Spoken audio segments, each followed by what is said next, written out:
बिस्मिल्लाहिर्रहमानिर्रहीम। अस्सलामुअलैकुम। आज की मेरी वीडियो लड़कों के नाम जो इस्लाम में रखना ममनू है इस बारे में है।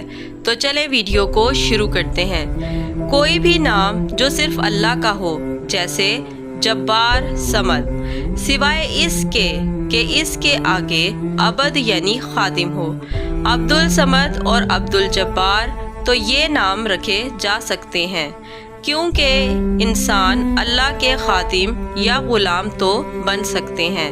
कोई भी नाम जो रसूल अकरम सल्लल्लाहु अलैहि वसल्लम के अलावा किसी के लिए मौजू ना हो, जैसे सैयद उलाद आदम, आदम के बेटों का सरदार, सैयदुन नास, इंसानों का सरदार, सैयदुल कुल, सब का सरदार, ये नाम इस्लाम में रखना हराम है, क्योंकि ये नाम सिर्फ़ और सिर्फ रसूल अकरम सल्लल्लाहु अलैहि वसल्लम के लिए हैं। कोई भी वालिदैन ये नाम अपने बच्चों का नहीं रख सकते हैं।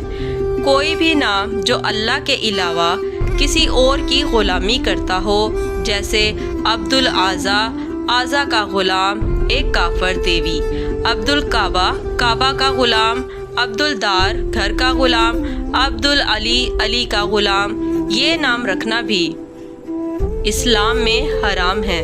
अगर आज की मेरी ये वीडियो आपको पसंद आई है तो इसको लाइक करके मेरे चैनल को सब्सक्राइब कर दें और बेल नोटिफिकेशन को भी ऑन कर लें, ताकि मज़ीद अच्छी अच्छी वीडियोस आप तक पहुंच सकें। अल्लाह हाफ़िज़।